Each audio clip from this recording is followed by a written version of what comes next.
अगर कोई इंसान गरीब बच्चों को पढ़ाए, किसानों की बात करे या समाज से सवाल पूछे तो क्या वो देश का दुश्मन हो जाता है?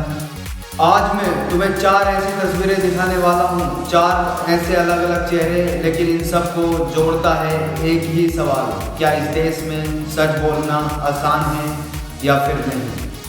जब हम भगत सिंह का नाम सुनते हैं तो सिर्फ हमें उनकी टोपी और मूंछ याद आती है, उनके विचार नहीं।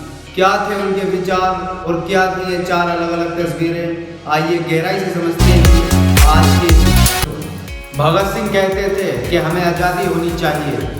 मैं समाज का विरोधी नहीं हूँ और ना ही मैं किसी धर्म के खिलाफ हूँ। मैं विरोधी हूँ बस उस विचारधारा का जो कट्टरता में डूबी हुई है। मैं विरोधी हूँ उस पाखंड का जिसने धर्म को व्यापार बना दिया है। मैं विरोधी हूँ उस मानसिकता का जो आज भी लोगों को रूढ़िवादी जंजीरों में जकड़ रहा है। मेरा नाम उमर बिन खालिद जरूर है, लेकिन मैं आतंकवादी नहीं हूँ। मेरा अपराध सिर्फ इतना है कि मैं दबे कुचले और हाशिए पर खड़े लोगों के लिए आवाज उठाता हूँ। जब वह हम पर लाठियां बरसाएंगे, हम तिरंगा उठाएंगे। जब वह हमें गोली मारेंगे, हम संविधान को थामेंगे। अगर वह नफरत फैलाएंगे तो हम उसका जवाब प्यार से देंगे। हमारे पास इस लड़ाई में केवल 2 ही हथियार हैं जो महात्मा गांधी ने हमें दिए, अहिंसा और सत्याग्रह। वो किसी धर्म या समाज के खिलाफ नहीं थे, बल्कि वो सोच के खिलाफ थे जो इंसान को सवाल पूछने से रोकती है। अब सोचो, अगर भगत सिंह जिंदा होते तो क्या वो चुप रहते? ये देखकर मुझे एक वीडियो याद आती है। हमारा देश कैसा है? वैसा ही जैसा आप छोड़ के गए थे। यानी कि हम अभी भी अंग्रेजों के गुलाम हैं? नहीं, अंग्रेजों से तो हमें 1947 में ही आजादी मिल गई थी। अच्छा, तो अब तो हमारे अपने लोग देश चलाते होंगे ना? हाँ, तब तो देश काफी आगे बढ़ गया होगा। जब हमारे अपने लोग देश चला रहे हैं तो गरीबी और भ्रष्टाचार का तो नाम ही नहीं होगा। सबको बराबर हक दिया जाता होगा, किसानों और मजदूरों का अच्छा ध्यान रखा जाता होगा ना? नहीं, ऐसा तो कुछ नहीं है। तो कैसा है बताना मुझे। कैसे हमारे अपने नेता, हमारे आजाद भारत के नेता, 100 साल हो गए मुझे गए हुए, बताना। हमारे अपने नेता वो तो अपनी जेबें भरने में लगे हुए हैं। आने वाली 7 पीढ़ियों को नहीं बल्कि 700 पीढ़ियों को ना कमा कर खाना पड़े उस चीज के इंतजाम में लगे हुए हैं। तो तुम लोग क्या कर रहे हो और हमारे देश का युवा क्या कर रहा है? हम लोग तो इंस्टाग्राम पर रील्स देखने में बिजी हैं। यानी कि हमारी कुर्बानी का देश के लोगों पर कोई असर नहीं पड़ा। देश के लोगों में कोई देशभक्ति नहीं, कोई देश प्रेम नहीं। नहीं, ऐसा नहीं है। आपके लिए और देश के लिए बहुत प्रेम है भारत के लोगों के दिलों में।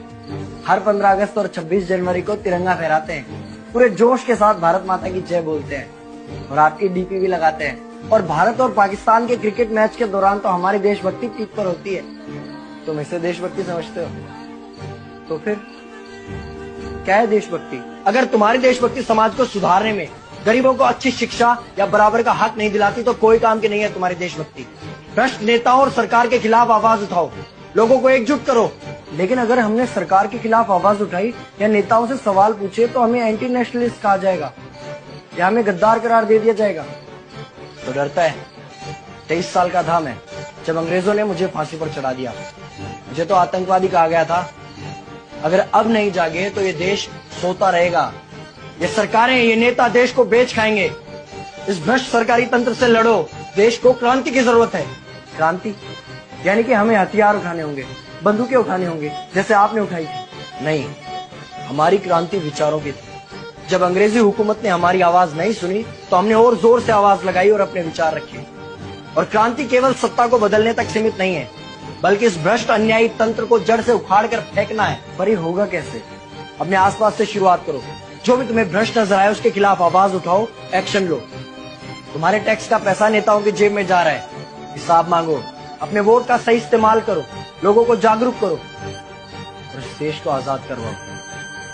इंकलाब जिंदाबाद, इंकलाब जिंदाबाद।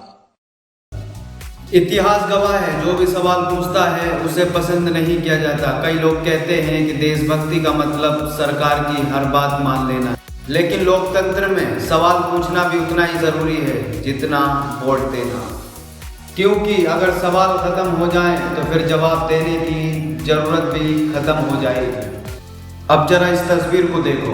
हजारों की लूट जहां चलती है वहां वो उम्मीद की किरण जगाता है। लाखों की फीस के इस दौर में भी वो चंद पैसों में भविष्य बनाता है। मजबूर, गरीब और बेबस बच्चों का जो सबसे बड़ा सहारा है। हाँ, मैं खान सर की बात कर रहा हूँ, जो इस देश का सच्चा सितारा है। किताबें जो कभी महंगी थी, उसने हर झोपड़ी तक पहुंचा दी। अंधेरे में डूबी आंखों को उसने अफसर बनने की राह दिखा दी। एक तरफ लाखों रुपए की कोचिंग और दूसरी तरफ ऐसे शिक्षक जो कम पैसों में लाखों बच्चों को पढ़ाने की कोशिश करते हैं। गरीब का बच्चा भी डॉक्टर, इंजीनियर या अफसर बन सकता है और यही शिक्षा की ताकत है। और शायद इसी वजह से शिक्षा सबसे बड़ा हथियार है। जिस किसान की वजह से हमारी थाली बढ़ती है, वही किसान अक्सर सबसे ज्यादा परेशान क्यों रहता है?